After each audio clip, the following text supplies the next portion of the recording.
Well, COVID is still having an impact on Idaho schools, or at least it could. Classes starting for most districts in less than a month. And even though it may not be what many parents want to hear, the CDC is recommending anyone who is unvaccinated wear a mask, while the Academy of American Pediatrics, they say masks are recommended for all school-age kids, even if they are vaccinated. And while those recommendations are coming from the federal level, Idaho's pandemic situation is much different than what we're seeing in states like Oregon and Washington. So our local school districts, they're starting to look for local recommendations at the health district level about what to do this fall semester. Follow those directives or ditch the masks entirely. Katya Stepovic spoke with several health districts today, and here's what they are in, or where they are in their process. The clock to the school bell ring is ticking. We haven't heard from very many school districts who have actually figured it out yet and have a decision. And according to Brianna Bodley with the South Central Public Health District, they've made their recommendations pretty clear. The CDC is trying to make it very clear that if you are vaccinated, you don't have to wear a mask, and so they're just extending that to our schools. And South Central Public Health District works very closely with CDC. They are our federal partners, and so our guidance will always align very closely with theirs. But school districts are still unsure. As we continue to talk to our school districts leading up to this school year, what we see is a lot of concern, of course, about the mental health of students leading up to another school year, a great desire to keep students in school. So the best way to do that, Bodley says, not vaccinated, wear a mask, because this isn't over yet. What we do see is a mimic trend. So we had a small surge last year about this time, and then we had a huge surge in the fall, right? And our concern is that we're going to have another huge surge in the fall. Our death rate is climbing right now. Our hospitalization rate in the region is climbing right now.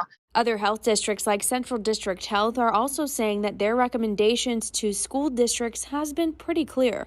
We're getting back to normalcy in our society, and following these guidelines gets our kids in person full time. CDH guidelines say that teachers and students that are not vaccinated should mask up and stay 6 or at least 3 feet apart when possible. There's only so many schools when you look at middle school and up where they have students who are 12 years and older. So that leaves a lot of the school population who hasn't had the opportunity to get a vaccine and leaves them vulnerable to possibly getting COVID or spreading COVID. CDH is going through the process of finding the right candidate to fill the vacant doctor role on the Board of Health after Dr. Epperly received an email and letter telling him his last day would be June 30th and was not told why he was being forced out. In the meantime, they are confident that by taking guidance from CDC and local health experts, they are making the right recommendations. We have a lot of people on our staff who have a lot of expertise. We have epidemiologists who are looking at the data, and we're looking at that data and we use that to make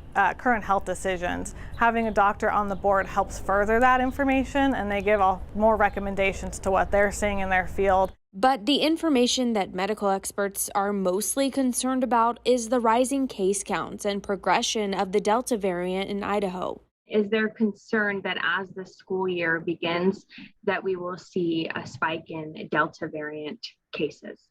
Yes, absolutely. What we are very concerned about is that kids will spread this Delta variant or any other version of the virus to each other, and it will spread like wildfire. So when the time comes for those under the age of 12 eligible to get vaccinated, all of us need to get vaccinated, because the more we are all strong, the less likely COVID-19 is going to be able to worm its way into our community and make us all sick. Waiting until the virus is spreading in your community is too late.